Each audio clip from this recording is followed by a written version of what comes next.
Hello everyone, जय हिंद, नमस्कार। क्या हाल चाल आप सभी के। आई होप आप सब बहुत अच्छे हैं। साथ में है Rishi sir. Rishi sir, good evening to everyone. सब कैसे हो? तो देखो, आसिम सर के स्टार्टिंग पिच से ही हम लोगों का ये सेशन स्टार्ट हो चुका है। और अब आसिम सर बताइए, क्या है इनके लिए आज खास? तो यार देखो, हम वापस आ गए हैं। वापस मैं इसलिए बोल रहा हूं क्योंकि हम हर बार आपके लिए आते हैं इस आइकॉनिक प्रारंभ बैच को लेकर। और इस साल का जो पहले से इस साल के सेशन का जो पहला बैच है, यानी कि प्रारंभ 2029, यानी कि वो सारे स्टूडेंट्स जिनका ख्वाब है, जो ख्वाहिश रखते हैं इस यूपीएससी एग्जाम को क्लियर करने की, 2029 में अटेम्प्ट देने की, ये बैच उन सारे स्टूडेंट्स के लिए डिजाइन किया गया है। तो बेसिकली सर, इसमें वो बच्चा जो अभी क्लास 12th को कंप्लीट किया है, अभी वो बहुत जगह सोच रहा है एडमिशन लेने की, सीयूईटी का एग्जाम का वेट कर रहा है कि हमें ये रिजल्ट आना है वगैरह वगैरह, और वो यूपीएससी के सपने देख रहा है कि मुझे आज से 3 साल के बाद मैं इस एग्जाम को देना चाहता हूं। ये बैच उन सारे स्टूडेंट्स के लिए है। अच्छा आसिम सर, एक सवाल बच्चों के मन में रहता है और यहाँ भी कमेंट में खूब रहता है कि सर अभी क्लास 12 हुआ है, तो क्या कई ऐसे हमारे सीनियर्स हैं कहते हैं, या कई हमारे लोग ऐसे हैं कहते हैं कि अभी 12वीं के बाद यूपीएससी की तैयारी अभी मत करो, ग्रेजुएशन के बाद करो। तो क्या सर, माने क्या 12th के बाद कितना रिलेवेंट है एक बच्चे के लिए एग्जाम का प्रिपरेशन करना? सर मैं इसका आंसर कुछ ऐसे दूंगा कि हमारे हिंदुस्तान में सर, मैं देखता हूं कि मैक्सिमम परिवार ऐसे हैं जिनके पेरेंट्स की एक ख्वाहिश होती है कि उनका बच्चा या बच्ची आईएएस बने। एक बार सपना जरूर हर कोई देखता है। तो सर, ये एग्जाम का सपना कोई अगर देख रहा है तो इसका मतलब है कि एग्जाम कुछ बड़ी चीज है। ये एग्जाम जो है कुछ बहुत आपको अच्छे जगह पे पहुंचाने वाला है। तो उस एग्जाम की तैयारी को हमें समय भी देना पड़ेगा। और इसीलिए सर, इस एग्जाम की तैयारी को अगर हम अपने कॉलेज में एंटर होते ही शुरू कर दें तो वो बेहतरीन वक्त होता है, क्योंकि हम उस वक्त कॉलेज में गए हैं और हम दुनिया से अपने आप को रूबरू करा रहे हैं। हमारा माइंड सर ना एकदम, अभी क्या होता है कि एकदम ही खाली है, तो उसको सही चीजों से भरना शुरू करेंगे तो ज्यादा बेहतर होगा। तो मेरा कहना यह है कि यस, कॉलेज के साथ एंटर कर रहे हैं आप, 12th के बाद ये राइट टाइम है कि आप इसको शुरू करिए। मैं भी आसिम सर इसमें ऐड करना चाहूंगा, खासकर हिंदी मीडियम स्टूडेंट के लिए सर, कि हिंदी मीडियम स्टूडेंट के लिए हम लोग एकदम बेसिक से स्टार्ट करते हैं। राइट। और कहीं ना कहीं सर ये मानिए कि जो हमारा हिंदी मीडियम में एजुकेशन बैकग्राउंड है वो कहीं ना कहीं उतना बेहतरीन नहीं हो पाता है कि जो बच्चे वहाँ से आते हैं, जिस पृष्ठभूमि से आते हैं, तो हमें उनको एकदम स्क्रैच से शुरू करना होता है, जिसमें हमें टाइम ज़्यादा चाहिए। बिल्कुल। और मुझे लगता है कि प्रारंभ में जितना हमें टाइम मिल रहा है उनको तैयार करने के लिए, जैसे नहीं होता है कि गीली मिट्टी की तरह एकदम आ रहे हैं और हम कुम्हार की तरह उनको एकदम सांचे में ढाल लेंगे, बिल्कुल सर। तो वो एक बड़ा अच्छा समय मिलता है जहां हम उनको एकदम अच्छी तरह से उस सांचे में ढाल देते हैं जो कि एक प्रशासनिक सेवा के लिए चाहिए। बिल्कुल। तो आपको एकदम बेसिक से इसमें पढ़ाया जाएगा, एनसीईआरटी से आपकी चीजें शुरुआत कराई जाएंगी और आपको एकदम एडवांस लेवल तक ले जाएंगे, यानी कि वो लेवल जो इस एग्जाम के लिए रिक्वायर्ड होता है। तो आपके पास समय पर्याप्त है, 3 साल का समय होता है।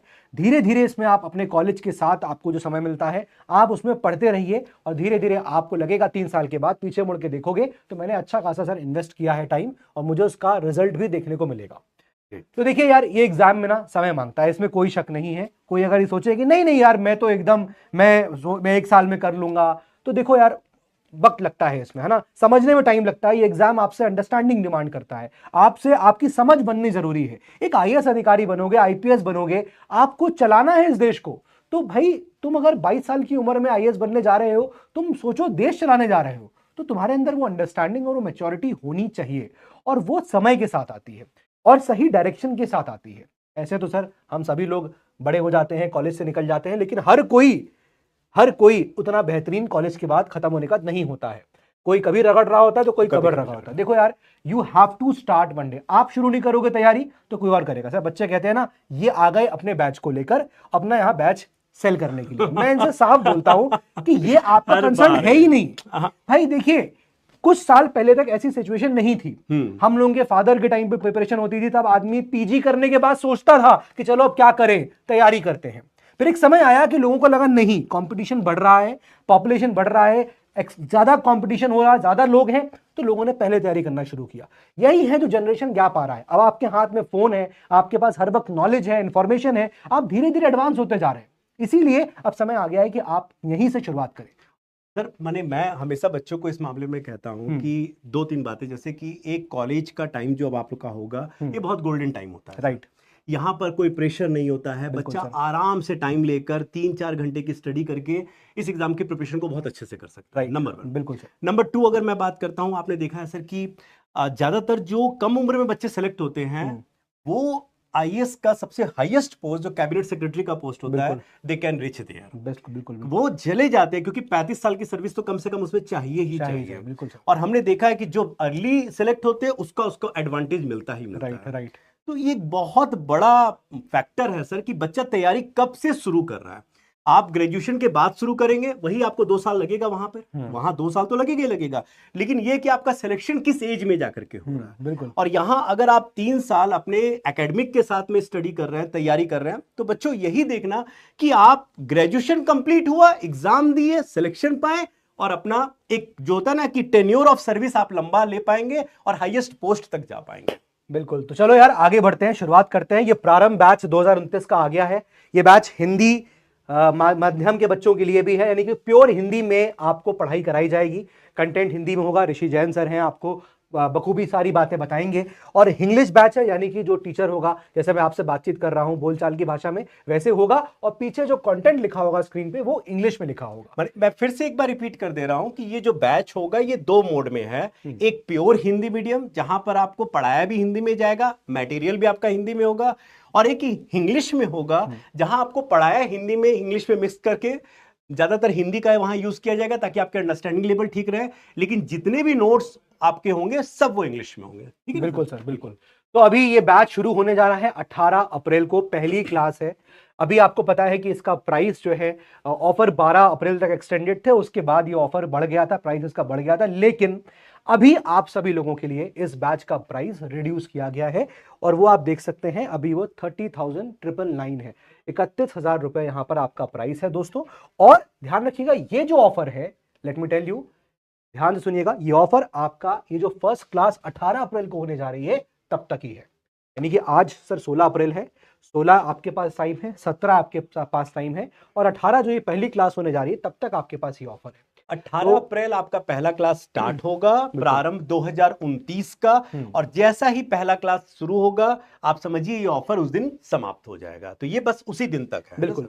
तो सर ये बैच हमारा 2 भाषा में होने वाला है, हिंदी और इंग्लिश, और ये 2029 को टारगेट करता है। ये बैच उन सारे स्टूडेंट्स को है जो क्लास 12th को अभी पास आउट कर रहे हैं, या फिर जिनका सपना 2029 में इस एग्जाम को देने का है। वो दोनों ही यहां पर इस तरह की कैटेगरी के स्टूडेंट्स जो है इस बैच को ऑप्ट कर सकते हैं। चलिए सर आगे बढ़ते हैं। तो इस बैच में सबसे पहली चीज सर, ये एक बात और कि ये जो प्राइस है ये 3 साल का प्राइस है।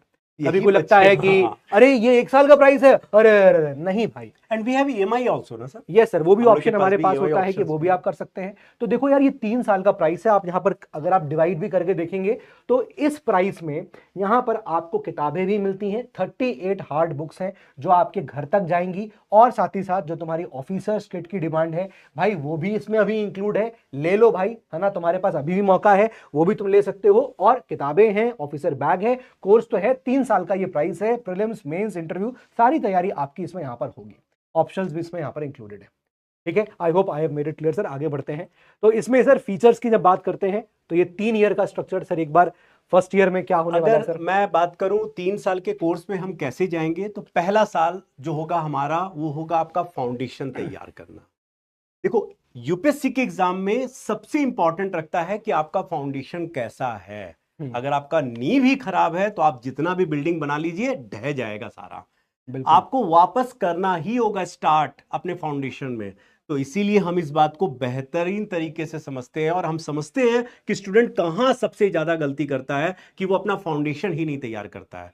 इसीलिए पहला साल हमारा पूरा जो जोर है वो एनसीईआरटी पर है, क्योंकि एनसीईआरटी इस तरह से लिखा गया है कि आम बच्चा आराम से समझ सकता है उसको, और एनसीईआरटी आपका बेस एकदम तैयार कर देगा। ये नहीं कहूंगा कि एनसीईआरटी से आप एग्जाम पास कर लेंगे, लेकिन बिना एनसीईआरटी के भी आप एग्जाम नहीं पास कर सकते, नहीं कर पाएंगे। तो वो हमारा पूरा फोकस होगा कि आपकी नींव को इतना मजबूत कर देना कि उसके ऊपर तो जितना बिल्डिंग बनाइए कोई दिक्कत नहीं है एकदम। फिर तो समझिए कि आप उसके बाद तो कहीं कोई प्रॉब्लम ही नहीं होने वाला।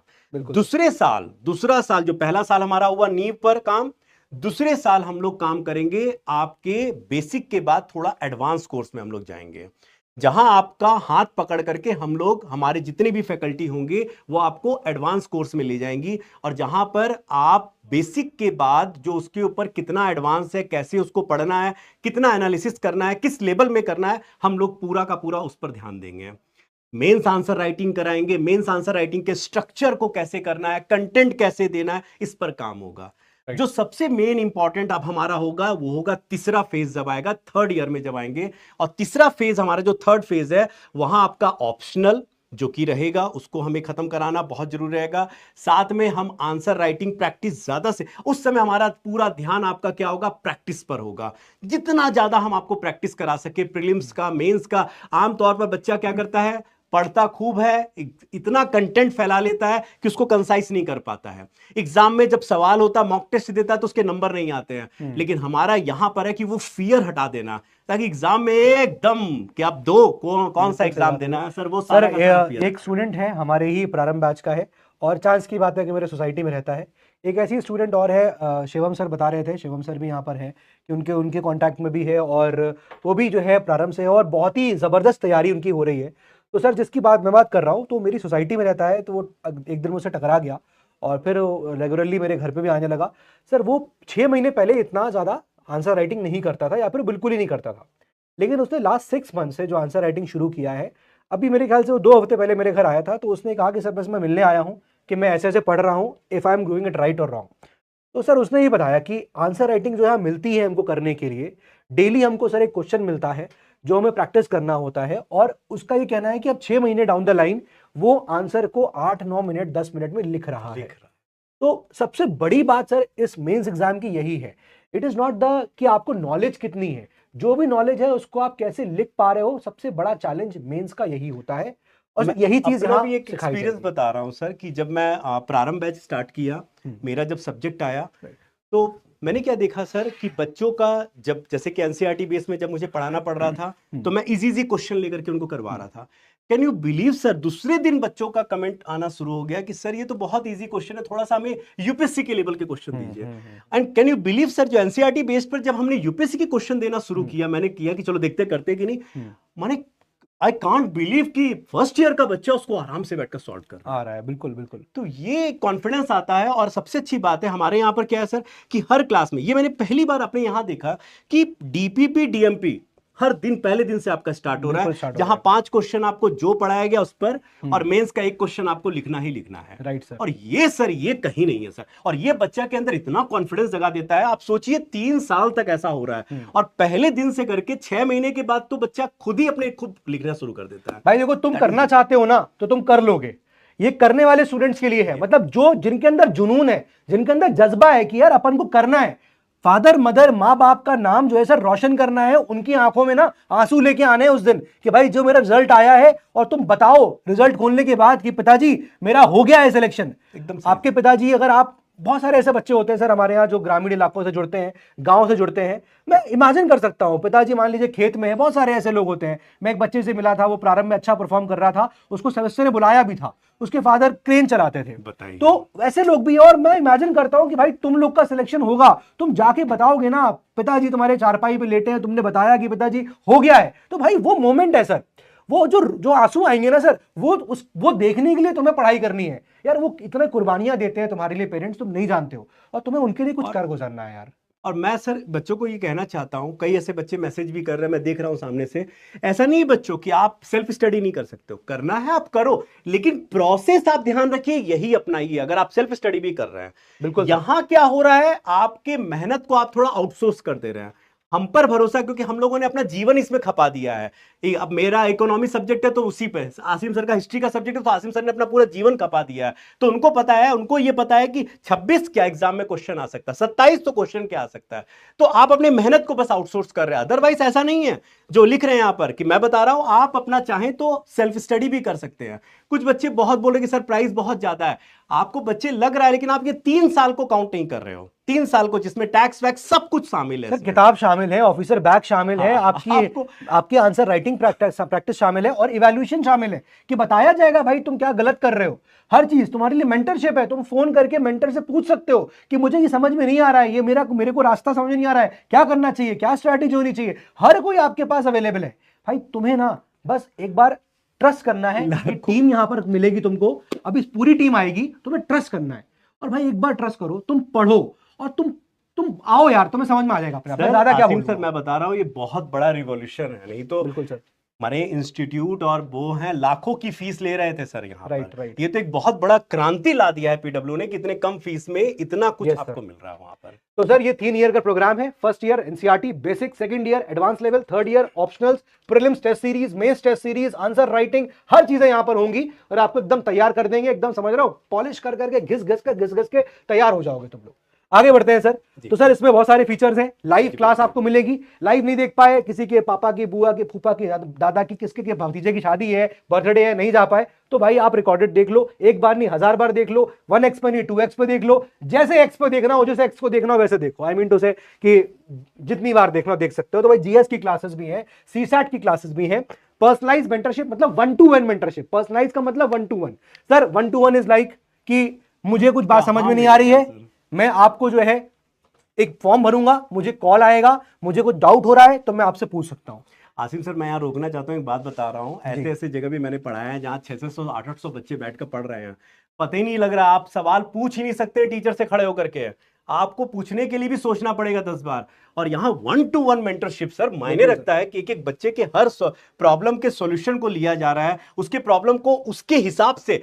हर देखो, one size is not fit for all, एक साइज कभी सबके लिए फिट नहीं हो सकता, हर बच्चा अपने तरह का होता है, हर बच्चे का प्रॉब्लम अलग अलग होता है और उसके हिसाब से उसको कैटर करना, बताना, स्ट्रक्चर करना, this is awesome sir, this is awesome. ये कई बार सर होता है कि हम लोग भी क्लास में होते हैं, मुझे अपना याद नहीं है सर कि जब मैं तैयारी कर रहा था तो मैं कितनी बार हाथ उठा के क्लास में पूछता था, सर ये नहीं समझ में आ रहा, मैं क्या करूं। नहीं होता है, बैठ जाओ बैठ जाओ बैठ जाओ बैठ जाओ, यहाँ पर ये चीज है भाई कि तुम पूछ सकते हो। क्लास नोट्स मिलेगा, जो मास्टर पढ़ाएगा, जो क्लास पीछे लिखा रहेगा बोर्ड पे, वो तुम्हें टाइप होके मिलेगा। समय नहीं है, कॉलेज का असाइनमेंट करना है, कॉलेज में फेस्ट है, कॉलेज में एग्जाम है, तुम्हारे पास टाइप नोट्स होंगे, तुम दिक्कत में नहीं आओगे, तुम्हारे पास नोट्स होंगे, तुम्हें कहीं भी प्रॉब्लम नहीं होगी। सर डीपीपी मतलब डेली प्रैक्टिस, जो क्वेश्चंस होते हैं वो मिलेगा। डीएमपी मतलब एक सवाल मेंस का डेली मिलेगा आपको, ये सब प्रैक्टिस तुम्हें करनी है। और फिर उसके बाद सर इसमें 22 किताबें यूपीएससी वाला की, जो बेटा एडवांस की किताबें हैं, और इसमें 16 NCERT. Sir NCERT total I think 50-52 किताबें हैं ओल्ड न्यू मिला के, और उसको हमने कंपाइल किया 16 में, क्योंकि बहुत सारा रिपीटेटिव नॉलेज हो, इंफॉर्मेशन होता है, तो वो चीज ना हो इसलिए 16 में कंपाइल किया है। और इसके बाद इतना पढ़ने के बाद तुम्हें सवाल लगाने के लिए ये 5 तुम्हारी साथ इसमें ना वो जोड़ दी गई। एक्चुअली 11 एनसीईआरटी किताबें और 5 तुम्हारी वर्कबुक है, तो 16 हो गई। तो 22 और 16 38 किताबें ये तुम्हारे घर तक पिन कोड के साथ तुम्हारे दरवाजे तक पहुंचेगी, एक आदमी लेके पहुंचेगा, ये तुम्हारे घर तक पहुंचाई जाएगी इसी अमाउंट में। Prelims mains test series with evaluation, sir ये बहुत बड़ी बात है, इवैल्यूएशन भी आपको मिलेगा कि अपन कहां क्या गलती कर रहे हैं, लाल कलम चला होगा कि तुम ये सही नहीं लिख रहे हो, तुम्हारा इंट्रोडक्शन गलत था, तुमने इंट्रोडक्शन बहुत लंबा लिख दिया, तुमने सही नहीं लिखा, तुम्हें ये फैक्ट लिखना चाहिए था, ये नहीं लिखना चाहिए था, हर चीज आपको बताया जाएगा।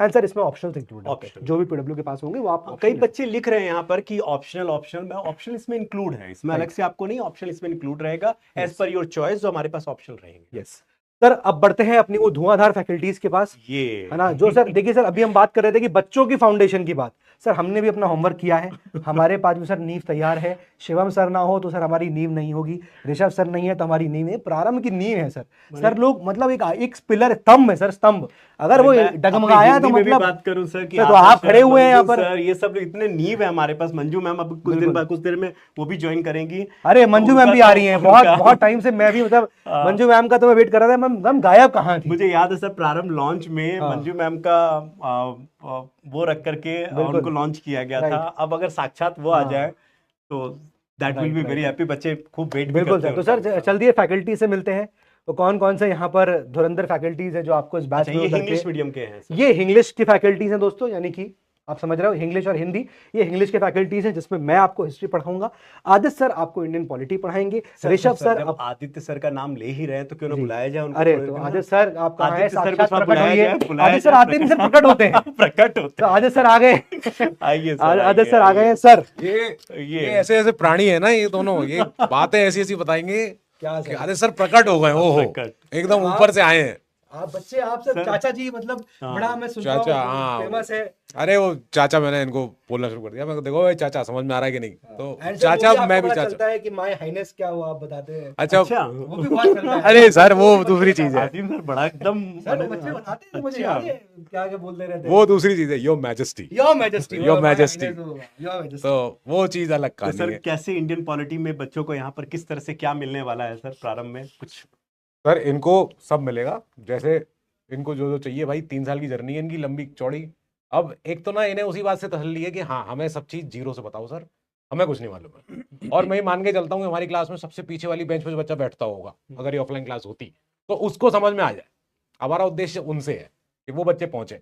तो सर इनको पहुंचवाना है। सबसे पहले जीरो से इन्हें बताना है कि भाई डेमोक्रेसी क्या चीज होती है, बिल्कुल। संविधान क्यों जरूरी है, संविधान आ गया तुम पे अधिकार क्यों जरूरी है, जिन देशों में अधिकार नहीं है वहां का हाल क्या है। तो वही तरीके से शुरू होगी कहानी। फिर तुम समझ में आ जाएगी, तुम्हें फील कि अच्छा जिस सिस्टम में हम जा रहे हैं उस सिस्टम का ही बनाया हुआ सारे ये प्रकरण है। तो बड़ा मजा आएगा क्लास में। और पॉलिटी तो अपने सामने तुम फील करोगे। एक सवाल और रहता है बच्चों में भी है ये कि जैसे अगर वो पॉलिटी आपका क्लास करने जा रहे हैं तो क्या उससे पहले कुछ पढ़ना होगा, लक्ष्मीकांत या कोई बुक पढ़नी है कि ना, बस आपकी क्लास में आ जाए मामला खत्म? ना पढ़ के आओ ज्यादा अच्छा है। क्या कम से बात कम, हाँ, क्योंकि दो रात तुम उस पर चलते रहोगे। कभी सर हम ये पढ़ के आ गए थे, सर ये बता दो पहले। ना पढ़ के आओ, पहले समझो, सुनो कहानी, तब जाके तुम अपने आप पढ़ लोगे, लिख भी लोगे, नोट्स बन जाएंगे, सब हो जाएगा। और बताओ, और कोई समस्या जीवन में? आदित्य सर सामने है, कुछ पूछना तो फटाफट पूछ लो, ये कुछ नहीं तो सर जैसे ही प्रकट हुए वैसे छू मंतर हो हाँ, ये जाएंगे। क्या चल रहा है? ये क्या, ये जल्दी क्लास से 10 के बच्चों के लिए है? ये सारी क्लास 10 के बच्चों के लिए है? क्लास 10? क्लास देखो 12th के बच्चे ज्यादा है इसमें फिट बैठेंगे। 10 वाले अभी 11वीं पढ़ लें, हाँ यार, 12वीं पढ़ लें, फिर उसके बाद सोचे, है ना? हाँ 10th 11th 12 कम से कम 3 आपका 12th तक तो कंप्लीट हो जाना चाहिए। राइट। तो आदित्य सर आपको बैच के अंदर मिलने वाले हैं भाई। बैच में आओ और आदित्य सर की क्लासेस में आप जब आओगे तो आपको खुद समझ में आएगा किस तरह से टू वे कम्युनिकेशन जो है वो चलता है। और चैट बॉक्स में लड़ाई भी हो जाएगी कभी कभी कि भाई अधिकारों के ऊपर, राइट्स के ऊपर कि जब आप पढ़ोगे ना तो आपको खुद फील आएगा अच्छा ये डेमोक्रेसी ये है ना, ये इस तरह से राइट्स का वो होता है। तो इस तरह से यहाँ पर आदित्य सर जो है आपको पॉलिटी पढ़ाने वाले हैं बैचेस के अंदर। तो मिलेंगे आदित्य सर से। अब आप सर आप गायब हो सकते हैं। हाँ, शक्तिमान हाय। शक्तिमान।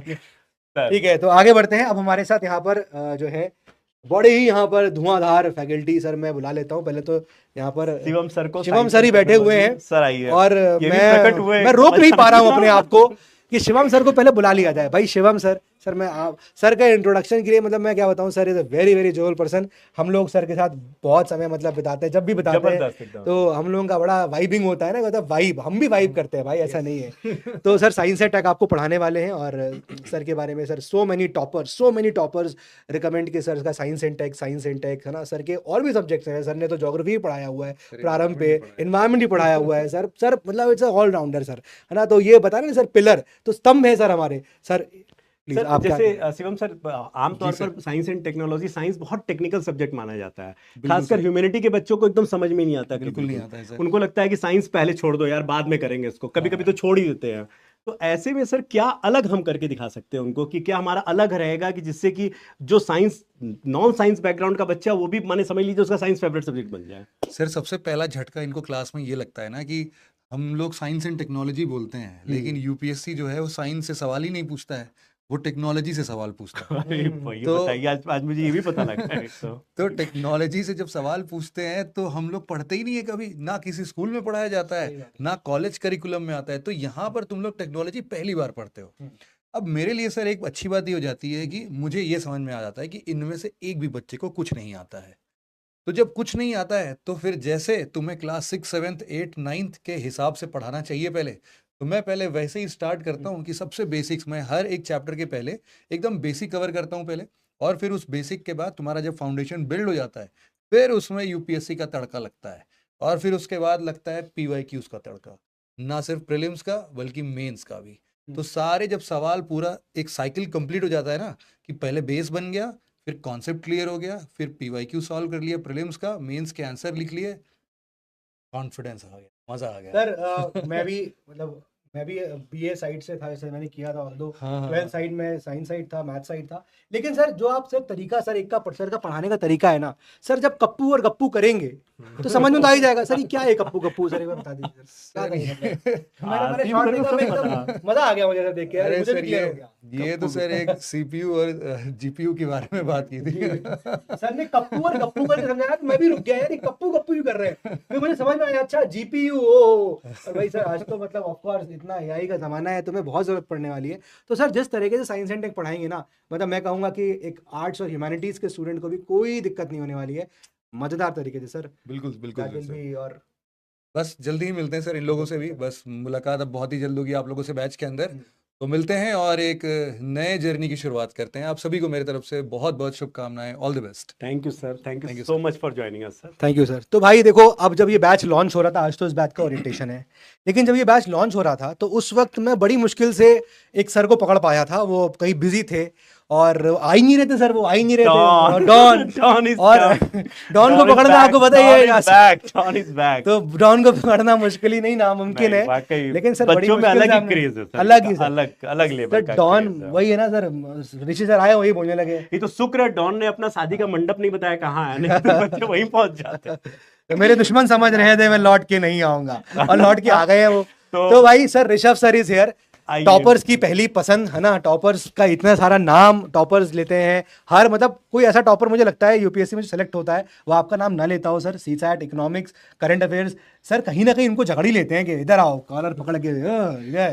तो सर का भाई रौला अलग ही है ना। एंड सर के साथ आप इस बैच के अंदर definitely Indian economy and CSAT पढ़ने वाले हैं। You have the best and the best of the faculties for economy and CSAT. Rishabh sir आप क्या कहेंगे सर?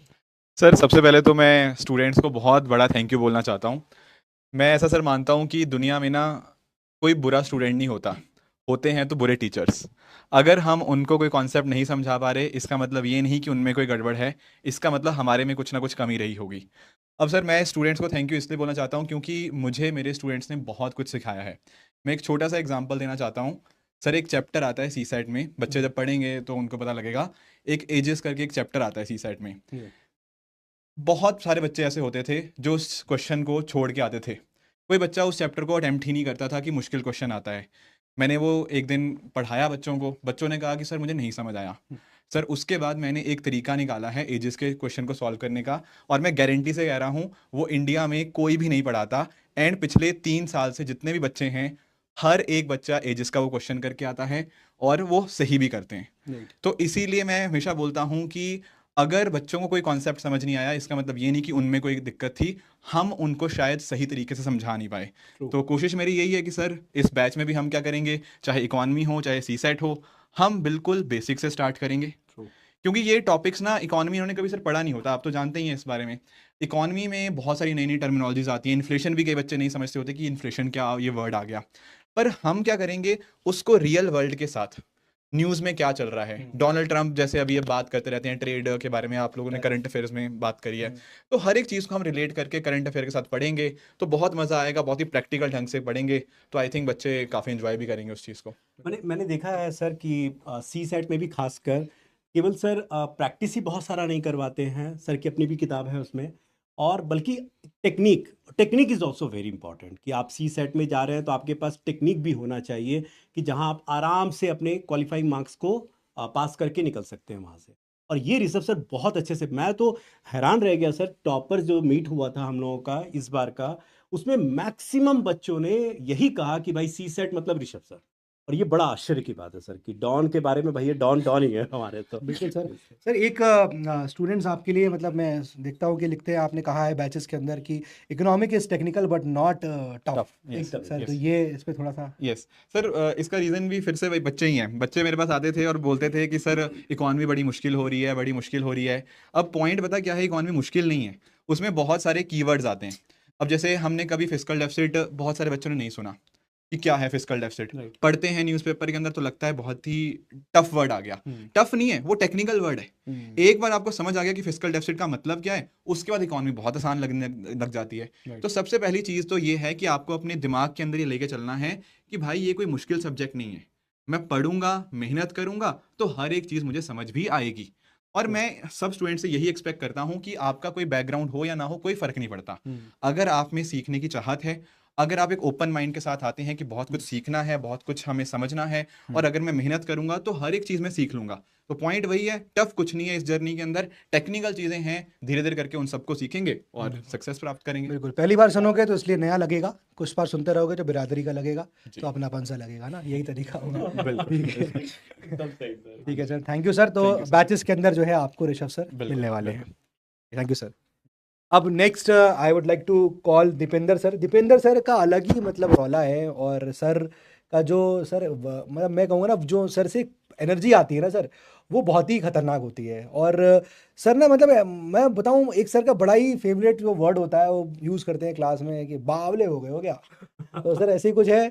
तो एक बार सर को मैं बुलाऊंगा। सर ज्योग्राफी पढ़ाने वाले हैं आपको, very senior teacher, teaching from I think sir 15 years, no sir, it's been 20 years, 19 years, मैं याद आ गया, 9 years 9 ईयर्स, ओके। तो सर जो है 9-10 साल से, सर एक आध साल कभी करके बता देते हैं, बट सर 9-10 साल से सर पढ़ा रहे हैं, एंड ऑफलाइन ऑनलाइन सब जगह सर ने पाँव एकदम अपने पूरे दबा के रखे हुए हैं। तो बट एनीवे सर का बहुत ह्यूज एक्सपीरियंस है, इस ह्यूमंगस एक्सपीरियंस के साथ सर आपको पढ़ाने वाले सर प्लीज।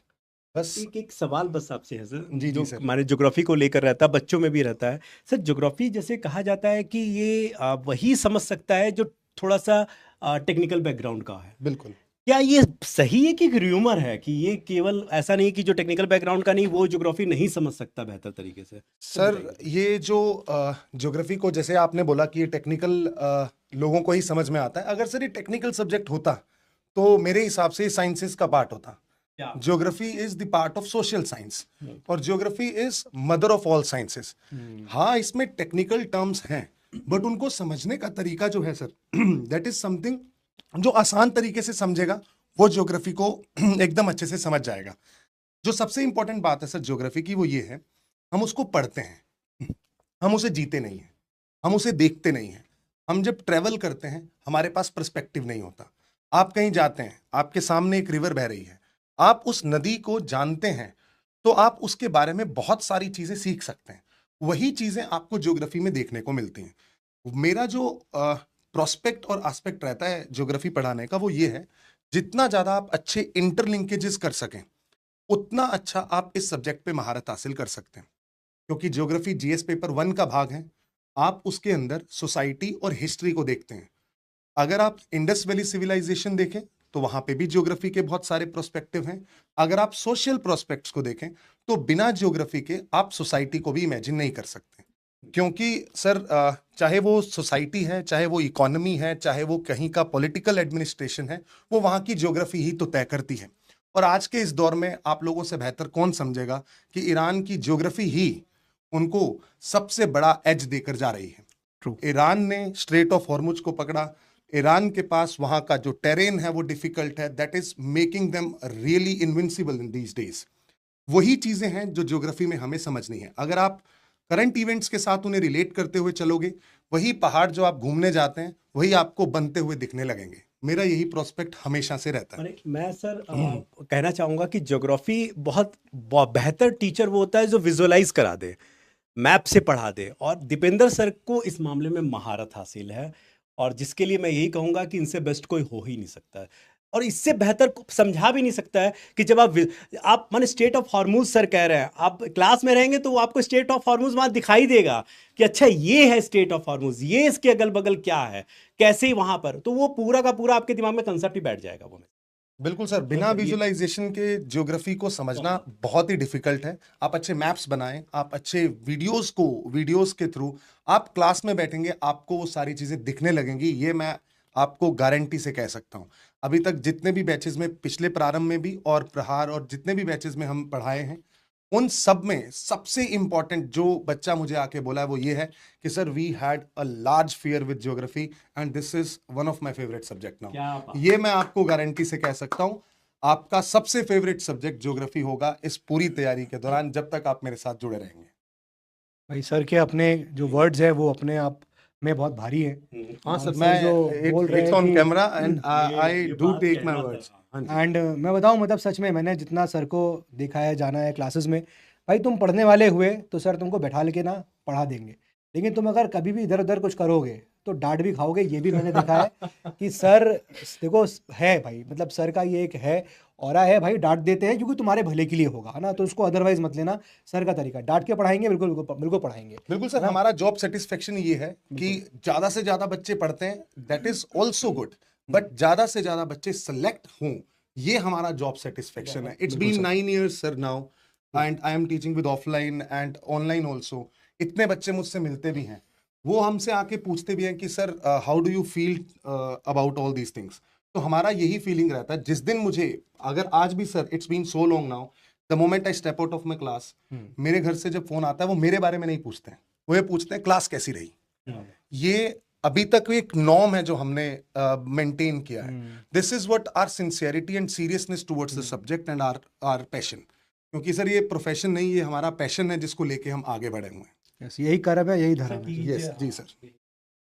टीचर की सफलता बहुत इस बात पर भी निर्भर रहता है, टीचर माने स्टूडेंट की सफलता पर, कि टीचर कितना पेन ले रहा है सर। और अगर बिल्कुल। टीचर इतना पेन ले रहा है, इस डिटर्मिनेशन के साथ ये वर्ड्स दे रहा है, डिलीवर कर रहे हैं वो, कि भाई आपका फेवरेट सब्जेक्ट ज्योग्राफी हो जाएगा, तो फिर कुछ और बात का माने कुछ और मैटर ही करता नहीं है सर, फिर सारा बात ही खत्म है।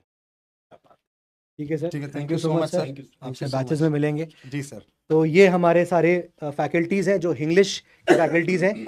अब हम आगे बढ़ते हैं और अब हम अपने दूसरे सेट ऑफ फैकल्टीज़ को देखते हैं जो कि हमारे प्रारंभ हिंदी बैच के फैकल्टीज़ हैं। और प्रारंभ हिंदी बैच में हम शुरुआत ऋषि सर से ही करेंगे।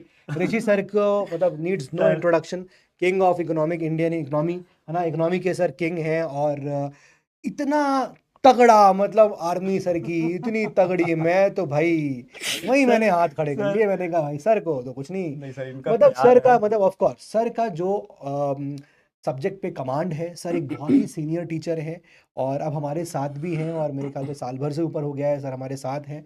आपको इस बैच में इकोनॉमी पढ़ाने वाले हैं, ये सौभाग्य की बात है कि sir is a very senior teacher और आपको इस बैच में पढ़ाएंगे इकोनॉमी। और जिस तरीके से सर पढ़ाते हैं, इतना प्रेम से पढ़ाते हैं, इतना प्यार से पढ़ाते हैं कि मतलब सर जैसे, मतलब आपको मानो मानो तो आपको एकदम मन जाएगा कि हाँ है ऐसा।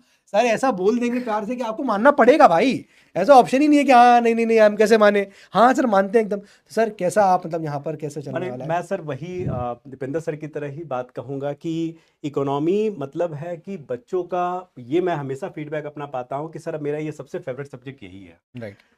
एक दूसरा सर, मुझे बड़ा एक अच्छा फीडबैक ये मिलता है, मैं डांटता हूँ बच्चों को अलग से, ये बात अलग है कि क्लास में, लेकिन मुझे अच्छा लगता है कि जब ज्यादातर बच्चे ये कहते हैं कि सर ऑप्शनल इकोनॉमिक्स रख सकते हैं क्या, तब मैं डांटता हूँ कि नहीं, हिंदी मीडियम में भी ठीक नहीं है, आप अपना जीएस के रूप में रखो। तो सर ये एक टीचर के लिए बहुत बड़ी बात होती है कि वो उस सब्जेक्ट से इतना प्यार करने लगा है टीचर के साथ कि अब उसके लिए, अब उसको लगता है कि ऑप्शनल भी अगर हम लोग चाहें तो इकोनॉमिक्स में जा सकते हैं। बिल्कुल। तो बस सर यही कोशिश रहती है और मैं जानता हूँ कि कहाँ से शुरू करना है, मुझे पता है एकदम स्क्रैच। और मैं सर सबसे बड़ी बात है कि इकोनॉमिक्स बच्चा पढ़ा भी नहीं होता बिल्कुल भी, तो मुझे पता होता है और वहाँ से कहाँ खड़ा करना है उसको कि जहाँ उसको यूपीएससी के कोई सवाल में कहीं कोई दिक्कत ना है।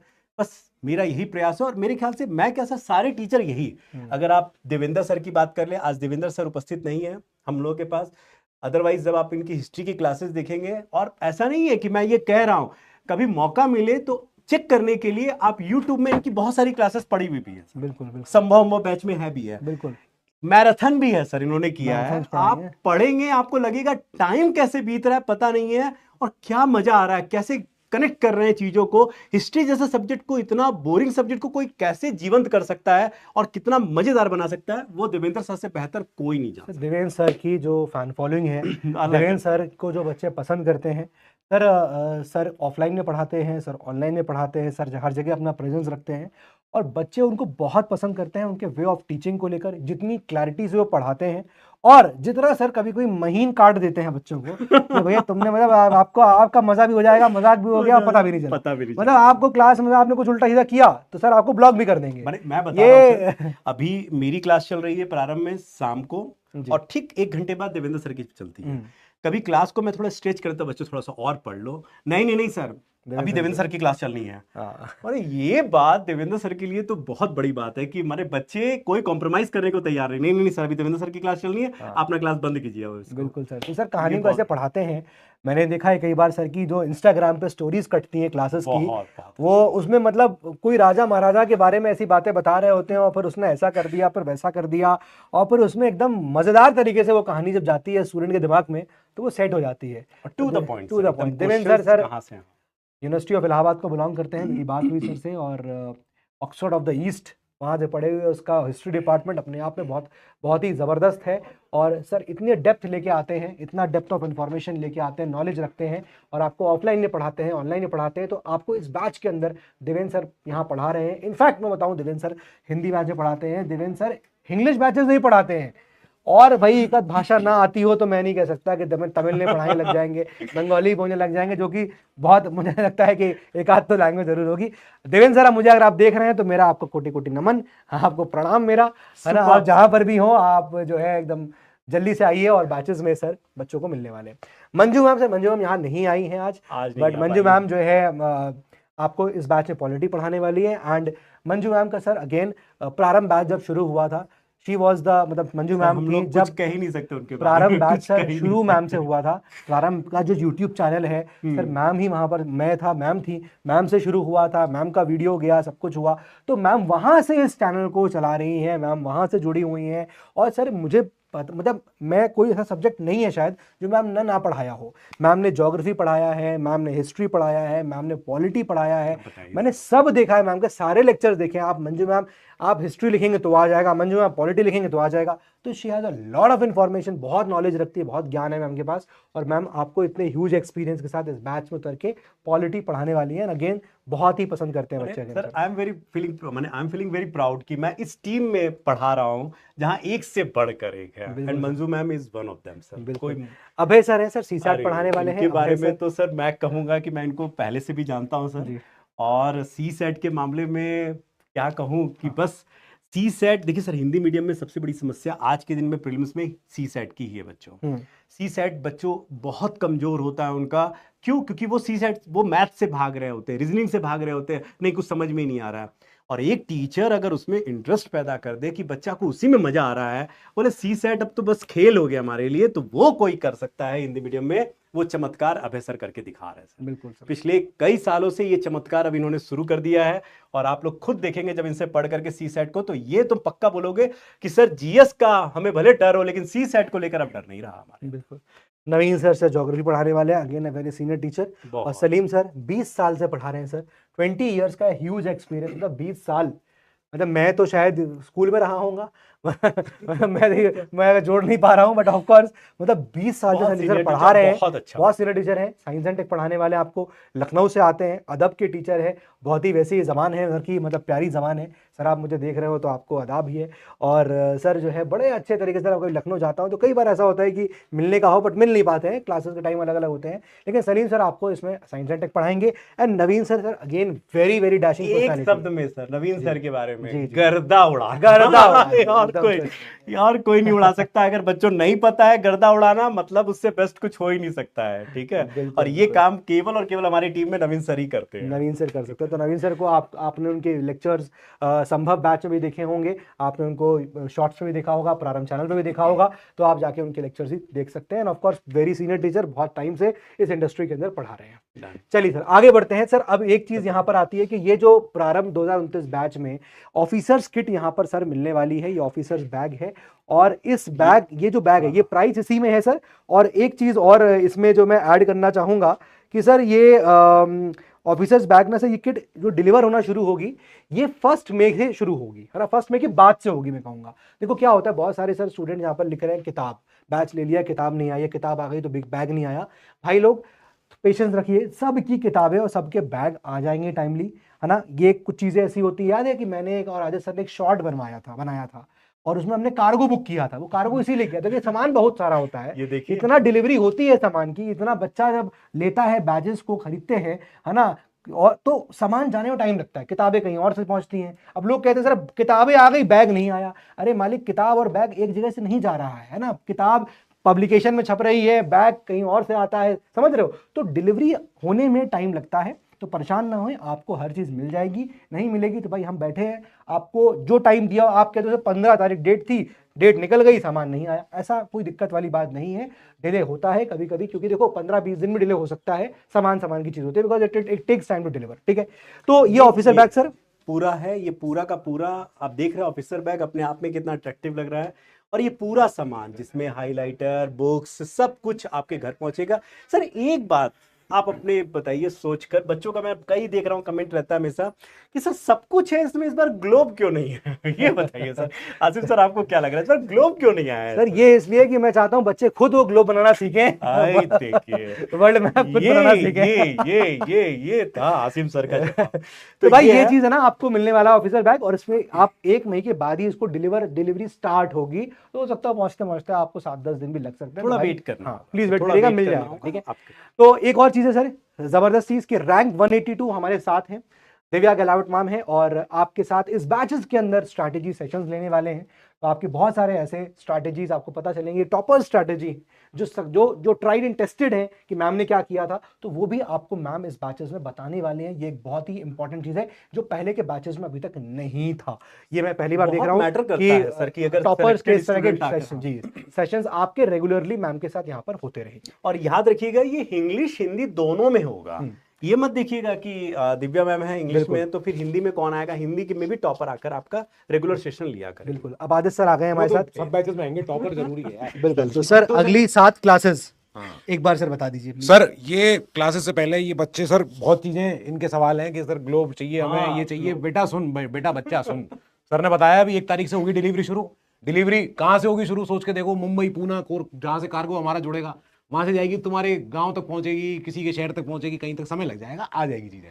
नाउ अभी जब तुम अगले 6-7 दिन जैसे इस बैच को शुरू मानोगे, तब से तुम्हारे जो फर्स्ट वीक होगा, उस पहले वीक में सर हम सबसे बड़ी काम करेंगे।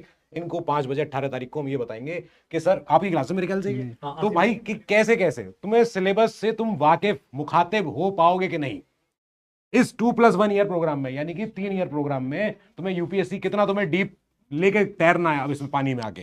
तो सर इसमें क्लास में आप क्या क्या करोगे, वैसे क्या बातें तो देखो इसमें बेसिकली सर मैंने ना इसमें एक वीडियो बनाया था कुछ दिन पहले मैंने, और उसमें मैंने ना यूपीएससी के बारे में बहुत सारी चीज़ें बताई थी कि एज क्राइटेरिया क्या होता है, क्वालिफिकेशन क्राइटेरियाज क्या होते हैं, वो सब मैंने बताया था। और जो सिलेबस क्राइटेरिया था उसको मैंने बस ऊपर से बताया था। मैंने यही कहा था कि अगर आपको डिटेल्ड सिलेबस चाहिए तो आप मुझे कमेंट कर दीजिए। और मुझे लगता है सर उसमें कुछ 300-350 कमेंट्स आए हुए हैं। अच्छा। और उसमें सारे 90% कमेंट्स यही है कि डिटेल सिलेबस। तो इसीलिए जितने ही बच्चे हैं यहाँ पर, ये पहली क्लास आपकी हो रही है 5 बजे, जिसमें मैं आपको अंडरस्टैंडिंग द यूपीएससी सिलेबस को डिटेल में डिस्कस करूंगा साथ में, कि इस 2+1 साल की जर्नी में कैसे आपको यहाँ जर्नी अपनी ट्रैवल करनी है। और शुरुआत होगी कि इस आपको सिलेबस को समझना पड़ेगा। तो मेरी पहली क्लास होगी शाम को 5 बजे, है ना, आपको जुड़ना है। एंड देन उसके बाद इस तरह से अगली 7 क्लासेस इन दिनों पे 18 के बाद 22 तारीख को, फिर 22 तारीख को दिव्या मैम आएंगी। मैम आएंगी रोहतक से है ना मैम? हाँ, हरियाणा से है भाई। तो मैम आएंगी तो मैं सर ये हरियाणा में खास बात कोई? हरियाणा सर ऐसा स्टेट है सर, हरियाणा ने तमिल अपनी लैंग्वेज ले ली थी ईगो पे, हाँ, कि हमारी ऑफिशियल लैंग्वेज तमिल रहेगी। क्या ऐसा तो स्टेट है वो। खैर, तो मैम आएंगी, मैम पढ़ाएंगी, फिर उसके बाद आगे साइंस एंड टेक। सर फिर क्या बताओगे आप, Shivam sir? Sir thank you sir, दोनों से दोनों से करो सर। साइंस एंड टेक है ना sir? Science and Science and tech। Sir परम के इंग्लिश बच्चे भी है, हिंदी बच्चे सर को भी दो देंगे हम इसलिए माइक। तो साइंस एंड टेक में सर सबसे पहला दिन और इनकी शुरुआत होगी साइंस एंड टेक्नोलॉजी की। तो उस दिन हम रूबरू होंगे कि भाई सब्जेक्ट क्या है, कैसे पढ़ना होता है, क्योंकि इस सब्जेक्ट को सबसे ज़्यादा मिसअंडरस्टूड किया जाता है। लोगों को लगता है क्लास 6, 7, 8 में जो बेसिकली हम लोग बोलते हैं ना कि डाइजेस्टिव सिस्टम पढ़ना है, सर्कुलेटरी सिस्टम पढ़ना है, ये सारी चीज़ें हमें नहीं पढ़नी होती है। इसके अलावा बड़ी सारी चीज़ें हैं जो कि तुमने शायद कभी सुना भी नहीं होगा। तुमने बायोटेक्नोलॉजी कभी नहीं पढ़ी होगी, तुमने नैनो टेक्नोलॉजी कभी नहीं पढ़ी होगी। तो ये सब ऐसी चीज़ें हैं जो कि तुम्हारे अंदर एकदम क्यूरियोसिटी जनरेट करते हैं कि ऐसा क्या है इस दुनिया को चलाने वाला, उसके पीछे क्या टेक्नोलॉजीज लग रही हैं। आर्टिफिशियल इंटेलिजेंस चलाते बहुत हो तुम लोग, लेकिन उसके बारे में कितना जानते हो? हम इस बात को समझते हैं, जब तुम अब आर्टिफिशियल इंटेलिजेंस या चैट जीपीटी चलाओगे ना, तुमको समझ में आएगा कि आखिरकार ये काम करता कैसे है। इसके अलावा भी बहुत सारी चीज़ें हैं। तुम टीवी देख रहे हो, टीवी के अंदर क्या स्क्रीन क्वालिटी है, कैसे आता है, बहुत सारी चीज़ें हैं टेक्नोलॉजी के अंदर में। जो तुमको सच में लाइफ में बहुत कॉमन सी चीज होंगी, तुम्हारे सामने आंखों के सामने चल रही होंगी, लेकिन तुमने कभी रियलाइज ही नहीं किया होगा कि अच्छा इसके पीछे ऐसी कोई तकनीक भी लगती होगी। हम उन सभी टेक्नोलॉजीज को यहाँ पर पढ़ने समझने की कोशिश करेंगे। पहले दिन में सर मैं मोस्टली यही समराइज करता हूँ कि हम इस पूरे सब्जेक्ट को कैसे टैकल करते हैं, कितने दिनों में टैकल करते हैं, किस सब्जेक्ट को पहले, किस टॉपिक को पहले स्टार्ट करेंगे। ये एकमात्र ऐसा सब्जेक्ट है जो कि एक सब्जेक्ट नहीं है, पूरा ग्रंथ है, और इसमें सब्जेक्ट्स आते हैं। मतलब कि नैनो टेक्नोलॉजी का बायोटेक्नोलॉजी से कोई लेना देना है ही नहीं। तो इसमें कम से कम 10-12 सब्जेक्ट्स हैं तुम्हारे, है ना? मेरा हम लोग मेरा एक ही इंटरेस्ट साइंस टेक में, एक ही मन था मेरा पढ़ने का, 3 पेरेंट बेबी। 3 पेरेंट बेबी कैसा होता है, मुझे ये जानना है। तो 3 पेरेंट बेबी सर एक दिन मैं आपको बताऊंगा, ठीक है? बिल्कुल बिल्कुल, हमें क्लास के बाद कोई समझेंगे। तो हम लोग समझेंगे सर कैसा होता है। तो 3 पेरेंट बेबी भी एक बहुत ही यूनिक सा कॉन्सेप्ट है। सरोगेसी तुम लोग पढ़ते होगे, वो भी बहुत यूनिक सा कॉन्सेप्ट है। ये सारी चीजें हम लोग पढ़ेंगे, और पहले दिन में हम लोग सिर्फ इतनी ही बातें करेंगे कि हमें इस पूरे सब्जेक्ट को करना कैसे है, टैकल कैसे करना है। ठीक है, फिर मिलते हैं हम लोग 24 अप्रैल को, आई थिंक, है ना? ठीक है, 24 अप्रैल को मिलते हैं हम लोग शाम में 5 बजे, और इस सब्जेक्ट को भी धुआं करते हैं। ठीक है, तो सर डे 4 पे करंट अफेयर्स का इंपॉर्टेंस दिव्या मैम बताएंगी। बिल्कुल। देन उसके बाद डे आएंगे 5 पे दीपेंद्र सर खुद आ जाए साक्षात। अंडरस्टैंडिंग ज्योग्राफी सर आप कैसे इस सेशन को लेने वाले हैं? सर जो भी पहला सेशन होता है उसमें हम सिर्फ यही बताएंगे कि इस सब्जेक्ट को डील करने का अप्रोच क्या है, क्योंकि बहुत ही बेसिक से हमें एडवांस लेवल तक लेके जाना है, और जब हम बेसिक्स को समझेंगे तभी हम एडवांस स्टडीज कर पाएंगे। क्योंकि अभी तक तो हमें ज्योग्राफी का मतलब सिर्फ इतना ही पता है, it is study of earth, but इसको हम थोड़ा सा आगे करेंगे, study of earth age home of main. वो जब हम देखेंगे होम ऑफ मेन है, वो कैसे बाकी सारे हमारे जितने भी आयाम हैं हमारी दुनिया में, उन सब के साथ रिलेट होता है। इस सब्जेक्ट को जीएस पेपर 1 के अंदर क्या सिलेबस है, सिलेबस को समझेंगे, सिलेबस को डील करने की क्या अप्रोच है, एनसीईआरटीज को कैसे पढ़ना है, मैप्स कैसे बनाने हैं सबसे इंपॉर्टेंटली, और उसके अंदर जो छोटे छोटे कॉन्सेप्ट्स हैं सर, लैटिट्यूड क्या है, लॉन्गिट्यूड क्या है, कौन सी लाइन लेटी हुई है, कौन सी लाइन लॉन्ग है, उन सब चीज़ों के बेसिक कॉन्सेप्ट्स को हम एकदम अच्छे से डील करने की कोशिश करेंगे। यही अप्रोच रहता है सर, बेसिक अच्छा होगा, फाउंडेशन बिल्ड होगा, एडवांस अपने आप खूबसूरत होगा। बिल्कुल सर। डे 6 पे हमारे साथ फिर दिव्या मैम होंगी, और वो आपको कैसे डील करना होगा, आप तैयारी करोगे, फेलियर्स भी आएंगे, कहीं कहीं आपको मोमेंट ऑफ सक्सेस मिलेगा, तो वो सक्सेस और फेलियर का जर्नी रहेगा, कभी अच्छा लगेगा, कभी खराब लगेगा, कभी वर्स लगेगा, कभी बेहतरीन लगेगा, तो वो कैसे डील किया जाए उस सिचुएशन को। मैं डाउन वाले तो मैं बता सकता हूँ, अप्स वाले नहीं बता पाऊंगा। वो और डाउन तो फिर मुझे बहुत पता है। उसके बाद लास्ट में ऋषभ सर को एक बार बुलाते हैं। सर कैसे आप ये सेशन Done. इंडियन इकोनॉमी लेने वाले हैं? हाँ सर बात रही इंडियन इकॉनमी की, तो जैसे बाकी सब्जेक्ट्स में भी थोड़े इश्यूज ये आते हैं कि हमें समझ नहीं आता कि ये सब्जेक्ट में है क्या। तो जैसे मैं इकॉनमी की सर बात करूं, बहुत सारे बच्चों को लगता है कि यहाँ तो बहुत सारे पैसों की बातें होंगी, यहाँ तो पूरा फाइनेंस की बातें होंगी। देखो वो सब चीज़ें भी हैं इकॉनमी के अंदर, पर इकॉनमी अपने आप में एक बहुत ही वाइड चीज़ है। बल्कि सर मैं तो बोलता हूँ कि अर्थव्यवस्था जो है ना, वो हमारी ज़िंदगी की स्टडी है। क्योंकि इस यूपीएससी के अंदर जो हम चीज़ें पढ़ते हैं ना, उसमें बहुत सारी चीज़ें हमारी रोज़मर्रा की ज़िंदगी के साथ लिंक्ड रहती हैं। चाहे हम ये देखें कि हाँ, इसमें एग्रीकल्चर के बारे में हम पढ़ते हैं, इंडस्ट्रीज़ के बारे में पढ़ते हैं, कैसे कैसे हमारा 1947 से पहले क्या पॉलिसीज़ थी, उसके बाद कैसे पॉलिसीज़ आई, उनका क्या इम्पैक्ट रहा, राइट। तो बहुत सारी अलग अलग चीज़ें हैं। तो सिर्फ पैसों के रिगार्डिंग ही नहीं, और भी हम अपनी जैसे सर एक बड़ा ही इंटरेस्टिंग कॉन्सेप्ट आता है अपॉर्चुनिटी कॉस्ट का, जो हम पढ़ते हैं इकॉनमी के अंदर।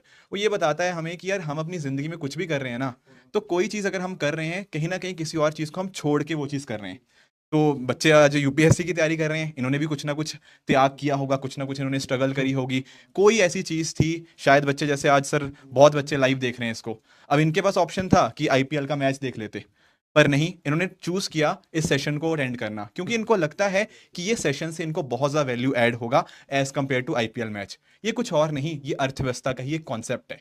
तो हमारा सर फोकस यही रहेगा इस सेशन के अंदर कि मैं इनको बिल्कुल बेसिक से समझाऊं हर एक कॉन्सेप्ट। सबसे पहले हम अपने सिलेबस को डिकोड करेंगे इस सेशन के अंदर, कैसे पढ़ना है, कैसे नोट्स बनाने हैं, वो हर एक चीज़ जो होगी वो यहाँ पर हम इस सेशन में 4 मई को, आई थिंक, है ना, 4 मई को हम लोग शाम को 5 बजे मिलेंगे। तो उस समय हम लोग इकॉनमी के बारे में डिस्कस कर लेंगे। ठीक है। अच्छा, ये क्लासेस जो रोज, अभी देखो ये आपकी ब्रिज कोर्स है, आपको तैयार किया जा रहा है ना, अभी आप बस तैयारी से पहले कुछ तैयारी करिए, तो इसलिए थोड़ा धीरे चलेगा यहाँ पर स्टार्टिंग में, लेकिन एक बार फुल फ्लैश क्लास तैयार होगी तब फिर आपको ना सांस लेने का मौका नहीं मिलेगा। मतलब आपको चाहिए अपने जो टीचर जो आप जन सूचना केंद्र बनाते हो ना क्लासेस को, वो यहाँ बना लेना, वो सारे सवाल यहाँ पूछ लेना, कैसे नोट्स बनाने हैं, क्या करना है, कैसे करना है, वो सब यहाँ पूछ लेना। क्लासेस में फुल फ्लैश शुरू हो जाएगी जून ऑनवर्ड्स। जी सर। हिंदी बैचेस के लिए सर एक बार ऋषभ हिंदी मीडियम की बात करें तो 18 अप्रैल से आपकी शाम 5 बजे पहले नवीन सर की होगी। नवीन तनवर सर आएंगे, वो बताएंगे आपको कि वही जैसे यूपीएससी का तैयारी के लिए आपकी रणनीति क्या होगी, जिसको बेहतर तरीके से बताएंगे यहाँ पर आकर। फिर उसके बाद में जैसा कि मैंने कहा कि अभी दिव्या मैम के बारे में बात हो रहा था, वैसे ही हिंदी मीडियम में भी अभी मैं नाम नहीं रिवील कर रहा हूँ, हमारे यहाँ भी टॉपर आएंगे और टॉपर आकर के अपनी स्ट्रैटेजी बताएंगे, खासकर एनसीईआरटी का महत्व क्या है। एक बार आप उनसे 22 अप्रैल को भी मिलेंगे और फिर एक बार आप उसके बाद आपको 26 मई को ना 1 मई को 1 मई को भी आपको मिलेंगे, जहां पर वही लगातार सफलता और मानसिक उतार चढ़ाव से निपटना कैसे है इसके बारे में वो आपको अच्छे से बताएंगे, क्योंकि उन्होंने उस जर्नी को जिया है, तो वो बेहतर तरीके से आपको बता पाएंगे। हालांकि फिर 24 अप्रैल को शाम 5 बजे देवेंद्र सर आएंगे, जो इतिहास के बारे में आपको बेहतर तरीके से बताएंगे, क्या रणनीति होगी, कैसे वो कराएंगे, अच्छे तरीके से आपको इसको बारे में डिटेलिंग आप करेंगे आपके साथ। 27 अप्रैल को समसामयिक घटनाओं, वो तो मैंने बता दिया कि टॉपर है ना। फिर एक बार टॉपर आपको 27 अप्रैल में भी मिलेंगे, जहां पर जो टॉपर हैं वो आकर आपको बताएंगे जो आमतौर पर बच्चों में दिक्कत रहता है कि करंट अफेयर तैयार कैसे करें, कहाँ से करना चाहिए, और मेरे ख्याल से एक सेलेक्टेड बंदा ही बहुत अच्छे तरीके से आपको बता भी पाएंगे ढंग से, तो वो आएंगे।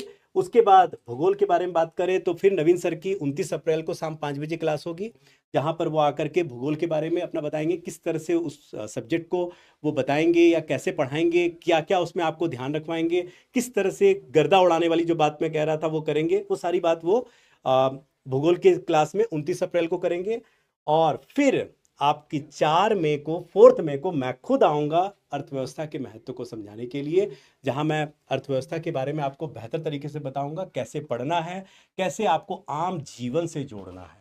जैसा कि अभी भी ऋषभ सर ने बताया कि आप जब आम जिंदगी से जोड़ना शुरू कर देंगे इकोनॉमी को, तो आप बहुत बेहतर तरीके से समझना शुरू कर देंगे। तो ये हमारा हिंदी का था। अब उसके बाद दोस्तों फाइनली ये बात हम लोग देख चुके हैं। 11 एनसीईआरटी किताबें होंगी, 5 वर्कबुक्स होंगी, हिंदी में भी जैसे आप देख रहे हैं हिंदी में किताबें होंगी, ऐसे ही आपकी 22 यूपीएससी वाले किताब होंगी, और ये सब चीज़ें थी। तो सर सब लोग आ जाए एक बार। तो भाई सारे टीचर्स यहाँ पर एक साथ हैं आ गए एंड फोटो में, आप देख पा रहे हैं पूरी टीम। हमारी फोटो ले लो तुम लोग, स्क्रीनशॉट ले लो और कोई ऐसी बढ़िया सी फोटो बने तो हम उसको लगा लेंगे अपने उस पे, क्या जो नोट्स के ऊपर जो लगाते हैं पहली फोटो। सर कुछ कहना चाहेंगे? ये एग्ज़ाम बस ये सोच के आना तुम लोग कि ये एग्ज़ाम जो है ना वो मेहनत का है, और अगर मेहनत करने के लिए तैयार हो इस एग्ज़ाम में तब तो ये एग्ज़ाम तुम्हारा हो जाएगा। लेकिन अगर थोड़ी सी भी कमी रही तुम्हारे मेहनत में, बाकी तो हम सब लोग हैं यहाँ पर, हम सब लोग तुम्हें सपोर्ट कर देंगे, हम सब तुम्हें एकदम बेहतरीन इंसान बनाने की पूरी कोशिश करेंगे। लेकिन इंसान तो तुम लोग हो ही, लेकिन उसके भी ऊपर भी कुछ होता है कि जब तुम्हारे पास नॉलेज आता है ना, तुम्हारी पर्सनालिटी बदलेगी। तुम्हारे घर वाले ही तुम्हें 3-4 महीने 6 महीने बाद बोलेंगे कि बेटा अब तू वैसा नहीं रहा जैसा पहले हुआ करता था।